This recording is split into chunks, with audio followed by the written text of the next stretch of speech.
Hi, my name is Jill. I'm one of the occupational therapists from Sensational Development. We are here to help you help your child or your student reach their maximum potential. So today I kind of wanted to go over the overview of sensory processing. I will include some of my favorite links and information sources in the description box below, so please check them out to see the information from its original source. I like this picture here so much because a lot of times when a child or a person has difficulty with sensory processing, you only see the tip of the iceberg. Meanwhile, there's this whole foundation and reason for difficulties with these skills below that that is not common knowledge. So let's get into it. What is sensory processing, first off, right? So it is a neurological process. It has to do with neurological structure in the brain, transmission of information, and neurotransmitters, which help the information move throughout the brain. It can be affected by sleep and diet, or it can affect sleep and diet. A good example is if you did not sleep well last night, and during the day you're a little bit less responsive. So say someone's calling your name, or you're just quicker to move out of the way if someone's coming towards you, little things like that. But that would be a sensory processing difficulty that you're experiencing at that time. Sensory processing is part of the physical experience, part of the human experience. That's kind of helps us understand our environment. It also helps us develop if we're responding to it appropriately. And it's a great tool for navigating the environment and helping us adjust and adapt and become successful. So what are the major sensory systems? So we know sight, hearing, smell, touch, taste, but there's actually a few more really important ones. So they are your vestibular system, which over here you see I have a picture of a person balancing. So that's located in your inner ears, and it will help you balance, modulate, and self-soothe. It will also kind of help you know where you are in space, so like spatial relations. Your proprioceptive system, I have a picture of a person running, but I like to think proprioceptive pressure. So that's any pressure to your muscles or your joints. This input is very calming, and it can help your body kind of understand where it is better in space. So, for example, I am sitting on a cushion. I know that I'm sitting on the cushion, besides cognitively, just because I feel the pressure on my legs and my feet. Next is your interoceptive system, which is the system that you experience internal sensations, so temperature, pain, regulation of bowel and bladder. So down there I have a picture of the person looking at themselves in the mirror for that one. Okay, so going into signs of sensory processing difficulty, there are a lot of them, but these are kind of my favorite things, or the most common things I see people reporting when they come in for services. So adverse responses, maybe the child is extremely reluctant to have their hair brushed, wear socks, wear specific types of clothing. Maybe they gag when they're presented with foods that they don't like the smell of, or the taste of, or the texture of. They may also quickly go into fight or flight response just from a loud noise. They may have a poor or an inaccurate response to any type of sensory input. So say you are calling their name, maybe they don't hear you. Maybe they respond with a voice that's too low or too loud. Maybe they are catching a football and they try to adjust to where the ball is being thrown, and they run completely in the wrong direction, or just way far out, or they throw it back way too hard and it goes super far. They may have trouble discriminating between sensations. So instead of thinking something that's smooth is smooth, maybe they'll say it's soft, or maybe they'll have trouble picking something out of their backpack without looking. And then ultimately it's just difficulty with self-soothing. So you may see some more repetitive or abnormal behaviors that the child will do when they're feeling stressed. A good example is biting on a lot of different things, chewing things, speaking to themselves. Let's go into function. So you may see functional deficits of a child being overtired, quick to anger. They may have difficulty with handwriting. They may speak too loudly or respond with an abnormal response to loud sounds, such as running away and hiding. This can affect development of physical skills for leisure as well. So, like being able to participate in different sports successfully or feel confident doing so may affect development of strength by poor activation of muscles, and that can affect them in gym, staying seated in their chairs, lots of different skills. So going into the chart, this is from Miller in 2012, and this is a great overview of the types of sensory processing disorders. Sensory processing disorder is not in the DSM currently. We are working on that, but we still have this chart where we break it down, and that helps us as therapists to tailor the treatment specifically to your child. So going into the first thing, there is a modulation disorder. Each disorder or deficit occurs at a specific area in the brain, and that's some more specific information that I'll get into in a later video. Or if you have a question about it, please leave your question below. But the three major types of this are under-responsive, over-responsive, or craving, referring to sensory input. So children who are under-responsive may miss cues more than others. So like I said before, sounds, they may not orient to loud noises. They may not respond or respond appropriately if they trip and fall. Maybe they just don't respond at all and just keep on going. They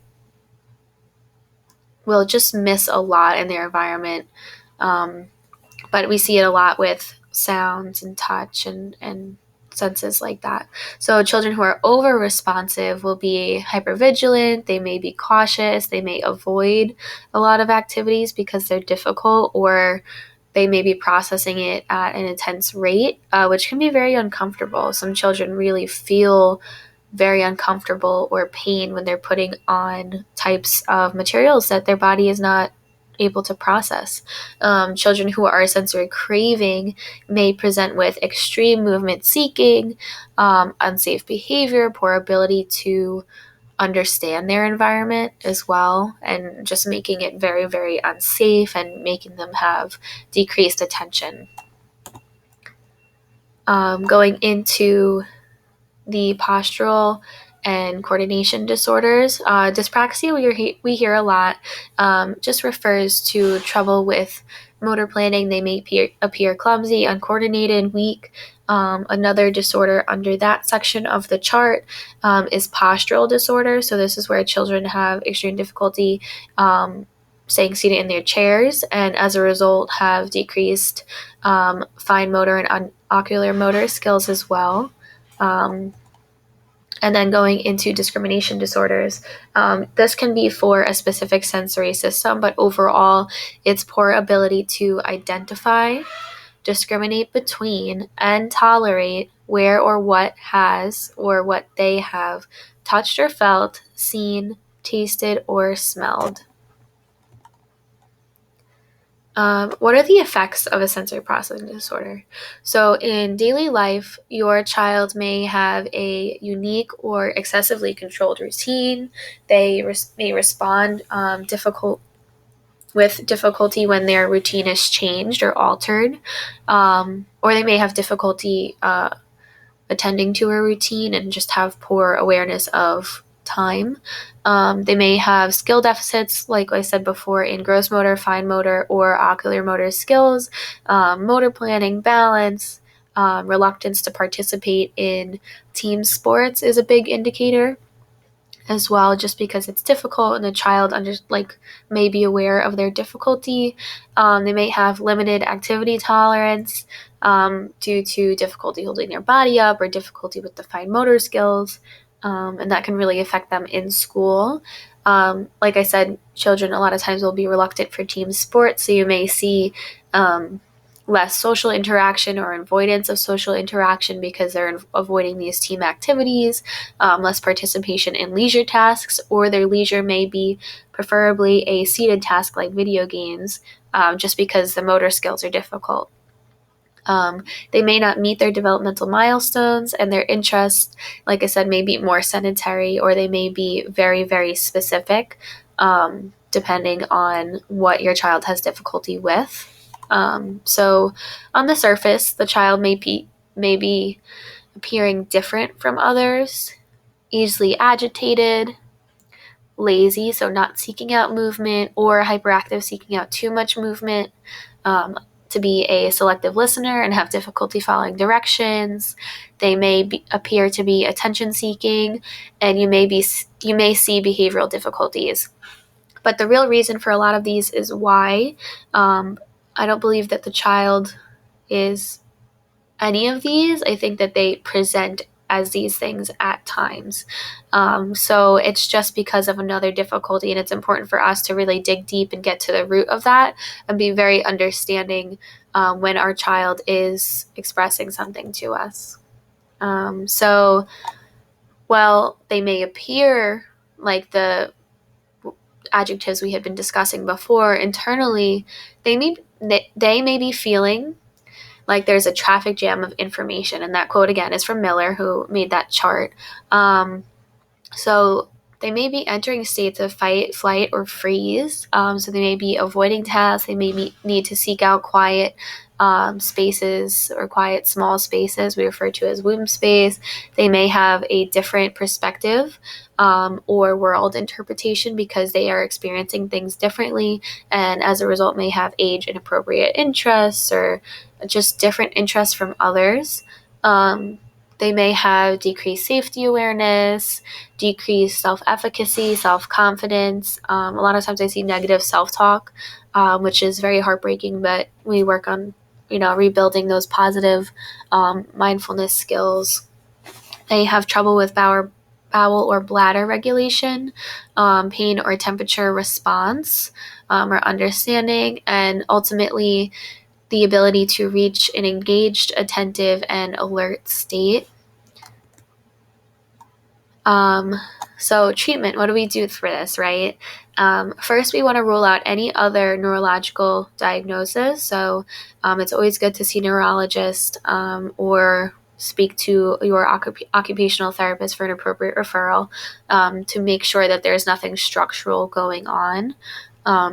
A structural diagnosis would be, an example of that would be maybe Down syndrome.